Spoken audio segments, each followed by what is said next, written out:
എല്ലാവരും ഒരുമിച്ച് ചെന്നവനെ ആക്രമിക്കടാ.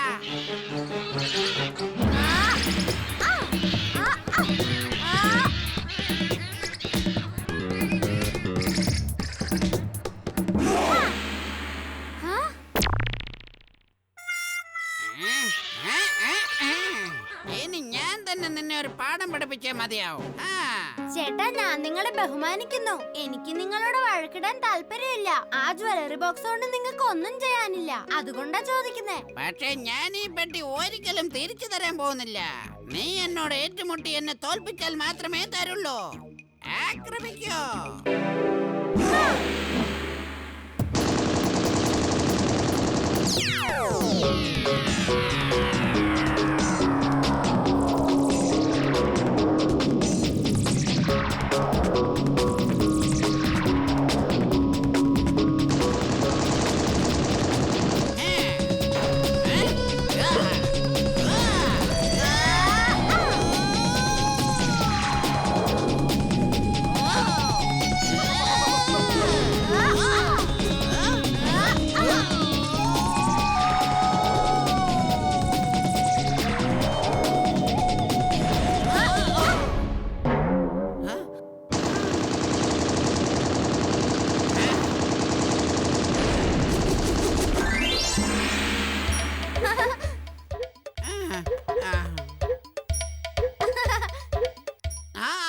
വളരെ നന്നായിട്ടുണ്ട്. Okay, let us fight.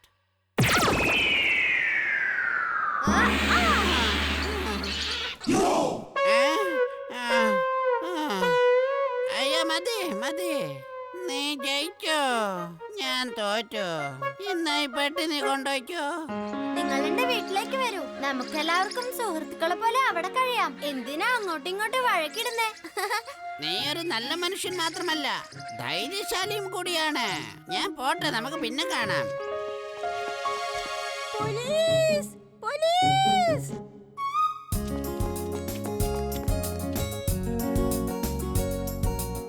Thank you Veer. ഇത് നിനക്ക് എങ്ങനെയാ കിട്ടിയത്? അതാ കുരങ്ങന്മാർ അവിടെ എവിടെങ്കിലും കളഞ്ഞ് ഓടിപ്പോയിട്ടുണ്ടാവും. അത് വീറിന് എവിടെന്നെങ്കിലും കിട്ടിയിട്ടുണ്ടാവും. അതെ ആന്റി, അങ്ങനെയാ ബോക്സ് കിട്ടിയേ.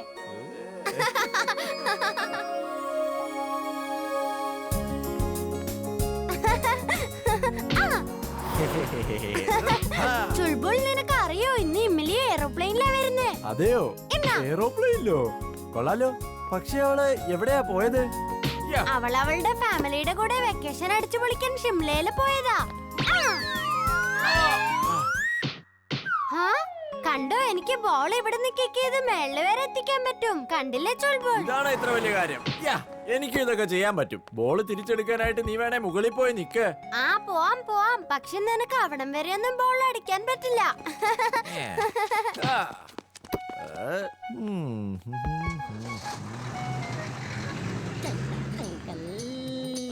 ഈ ഫുട്ബോൾ ഇതാരുടെയാ? ഇനി വണ്ടി എടുത്തായിരിക്കോ? എന്റെ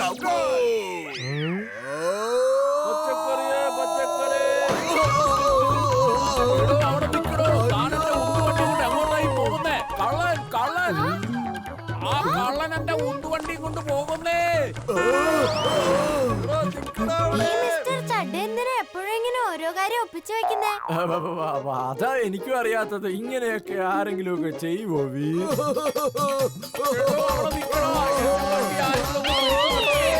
കള്ളനെ വണ്ടി അതെനിക്ക്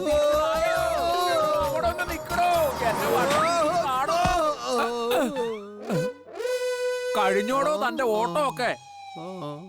ഏറ്റവും പുതിയ റിപ്പോർട്ട് പ്രകാരം ഷിംലയിൽ നിന്നും വന്നുകൊണ്ടിരിക്കുന്ന ഒരു ഫ്ലൈറ്റ് ചെയ്യായിരുന്നു വീർ. ഞങ്ങള് കളിക്കായിരുന്നു അപ്പൂപ്പാ. എന്നും നിന്റെ കൂട്ടുകാരി ഇംലി ഇങ്ങോട്ട് വന്നില്ലേ? അവളിപ്പോ പ്ലെയിനിലായിരിക്കും. ഷിംലയിൽ നിന്ന് വന്നോണ്ടിരിക്കുക. അവളുടെ പ്ലെയിന് ലാൻഡ് ചെയ്യാൻ പോകുന്നതേ ഉള്ളൂ. എന്താ? ഷിംലയിൽ നിന്നും വരുന്ന പ്ലെയിൻ പ്രശ്നത്തിലാണല്ലോ. അതിന്റെ വീല് തുറന്നു വരുന്നില്ലത്രേ. അതുകൊണ്ട് അതിന് ലാൻഡ് ചെയ്യാൻ പറ്റില്ല. കണ്ടില്ലേ, ഇപ്പൊ ന്യൂസിൽ അത് പറഞ്ഞതേ ഉള്ളൂ. നമുക്കിപ്പോൾ കിട്ടിയ പുതിയ വാർത്ത, ഷിംലയിൽ നിന്നും വന്നുകൊണ്ടിരിക്കുന്ന ഫ്ലൈറ്റിന് ലാൻഡ് ചെയ്യാൻ പറ്റുന്നില്ല. കാരണം അതിന് മുൻപിലത്തെ വീലുകൾ തുറക്കുന്നില്ല. ശ്രമങ്ങൾ നടന്നുകൊണ്ടിരിക്കുകയാണ്. ഞാൻ പറഞ്ഞിട്ട് വീർ ജിണ്ടുവിനെ വിളിക്കുന്നതാ നല്ലത്. കൂട്ടുകാർക്ക് നമസ്കാരം, ശത്രുക്കൾക്ക് പ്രണാമം. എന്തു പറഞ്ഞാലും ചെയ്യും ഞാൻ. ജണ്ടു എന്നാണ് എന്റെ പേര്. വേഗം എന്നെയും ചുൾബുളിനെയും എയർപോർട്ടിൽ എത്തിക്കേ. നീ ഇത് എങ്ങോട്ടേക്ക് കൊണ്ടുവന്നേ? ഇത് ഏത് എയർപോർട്ടാ? നിങ്ങളല്ലേ പറഞ്ഞ എയർപോർട്ടിൽ കൊണ്ടുവരാൻ, അതുകൊണ്ട് ഞാൻ എയർപോർട്ടിൽ കൊണ്ടുവന്നു. ഏത് എയർപോർട്ടാണെന്ന് നിങ്ങൾ പറഞ്ഞില്ലല്ലോ. ഇത് വണ്ടിയുടെ ശബ്ദമാണല്ലോ. വണ്ടിയല്ലേ? ഇവനെ തല്ലരുത്. സോറി ബണ്ടി, സോറി. ഞാൻ എത്ര നേരമായി നിങ്ങളോട് പറയുന്നു ഞാൻ കള്ളനല്ലെന്ന്. നിങ്ങൾ അത് കേൾക്കുന്ന പോലുമില്ല. ഭൂതമാണ് ഇതൊക്കെ ചെയ്തത്. ഇതിന് വട്ടായി ഭൂതമാണ് മോഷണം നടത്തുന്നത്.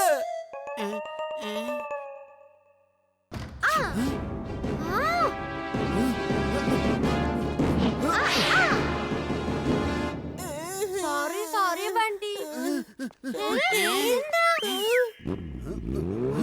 എടാ നിക്കടാ ഇവിടെ. ഇവനിത് എന്താ പറ്റിയത്? ബൈക്കിനെയാണോ ഇവൻ ഓടി തോപ്പിക്കാൻ ശ്രമിക്കുന്നത്? പക്ഷേ നീ എങ്ങനെ ഓടി തോപ്പിക്കുമെന്നാ? മനുഷ്യന്മാരെ കൊണ്ടൊന്നും അത് സാധിക്കില്ല. ഞാൻ മനുഷ്യനാണോ അല്ലേ എന്നൊക്കെ ഞാൻ ഇപ്പൊ കാണിച്ചുതരാം.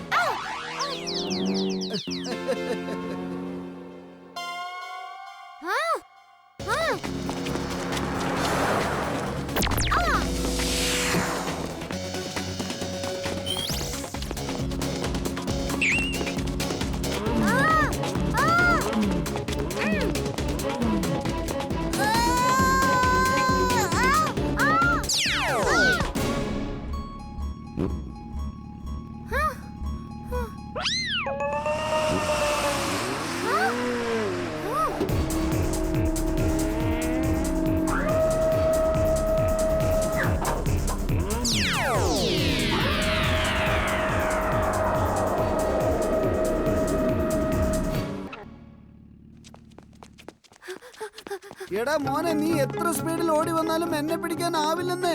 അത് മനസ്സിലാക്ക്. നീ വെറുതെ കിടന്ന് ഓടണ്ട. എന്നെ പിടിക്കാൻ ശ്രമിക്കുന്നത് കാറ്റിനെ പിടിക്കുന്നത് പോലെയാ. അതിനൊരിക്കലും കഴിയില്ല.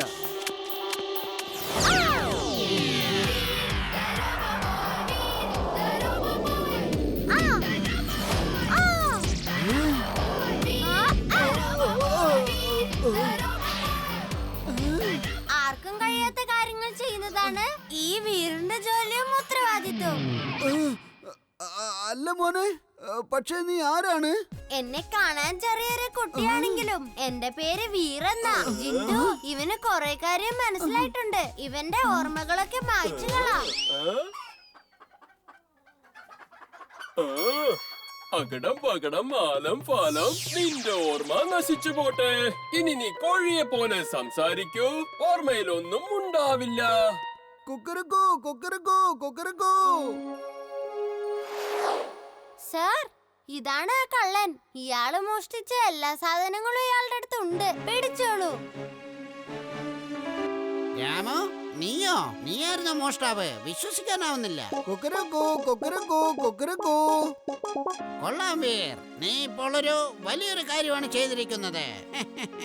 കൊള്ളാം മോനെ. സർ, നമ്മള് മനസ്സുറപ്പിച്ച ഒരു കാര്യം ചെയ്താൽ എല്ലാ കാര്യങ്ങളും പോസിബിൾ ആവും.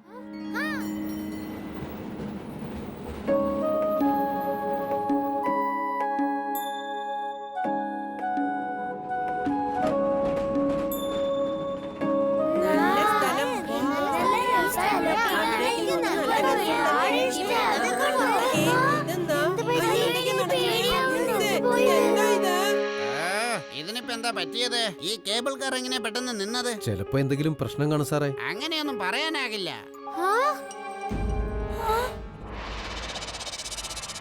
ഡോക്ടർ പ്രേം സായ്, നിങ്ങൾ എത്ര നാളിങ്ങനെ ഒളിച്ചു നടക്കും? താൻ എവിടെ പോയി ഒളിച്ചാലും തന്നെ ഞാൻ അന്വേഷിച്ച് കണ്ടുപിടിക്കും.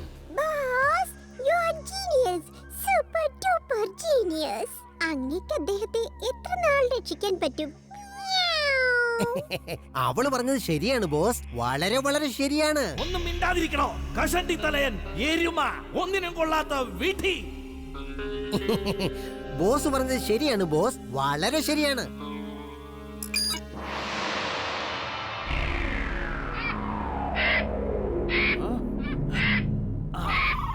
ഇനി എന്റെ പുതിയ പക്ഷി റോബോട്ട് ആ പ്രേം സഹായിയുടെ റോബോട്ടിനെ കണ്ടുപിടിച്ച് എത്രയും പെട്ടെന്ന് ഇങ്ങോട്ട് കൊണ്ടുവരും. അങ്ങനെ ആ റോബോട്ട് ഒടുവിൽ എന്റെ കൈവശമാകും.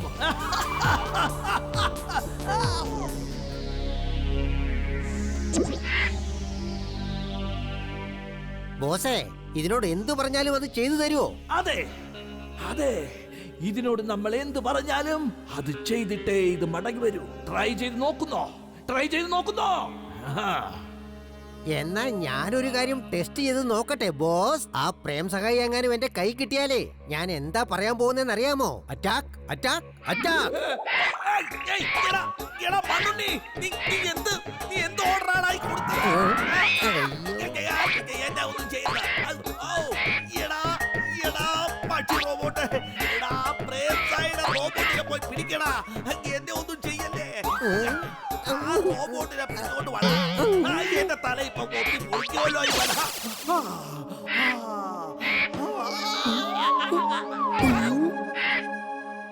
അയ്യോ ഇനി എന്ത് സംഭവിക്കുക? എപ്പോഴാ ഈ കേബിൾ കാർ റെഡിയാവാ? ഒന്നും പറയാനാകില്ല. എന്താണ് പ്രശ്നമെന്ന് കണ്ടുപിടിച്ചുകൊണ്ടിരിക്കുന്നതേ ഉള്ളൂ. കാലാവസ്ഥ മോശമായത് കാരണം ഹെലികോപ്റ്ററും വിളിക്കാൻ സാധിക്കില്ല. പിന്നെ ആരെങ്കിലും ആ കേബിൾ കാറിന് മുകളിലുള്ള ലിവറെ പിടിച്ച് വലിക്കുകയാണെങ്കിൽ നിങ്ങൾക്ക് ഇവിടെ തിരികെ എത്താൻ സാധിക്കും. ആർക്കെങ്കിലും അതിന് മുകളിൽ കയറാൻ സാധിക്കുമോ? നിങ്ങൾ എന്താ ഈ പറയുന്നത്? ഇവിടെ എല്ലാരും പേടിച്ച് വരണ്ടിരിക്കുക. അപ്പോഴാണോ നിങ്ങൾ ഞങ്ങളോട് കേബിൾ കാർ ഇത് പുറത്തേക്ക് ഇറങ്ങാൻ പറയുന്നത്? അതും അതിന്റെ മുകളിലേക്ക് കയറാൻ? മാഡം, സോറി ടു സേ, അല്ലെങ്കിൽ നാളെ രാവിലെ വരെ നിങ്ങൾ അവിടെ ഇരിക്കാൻ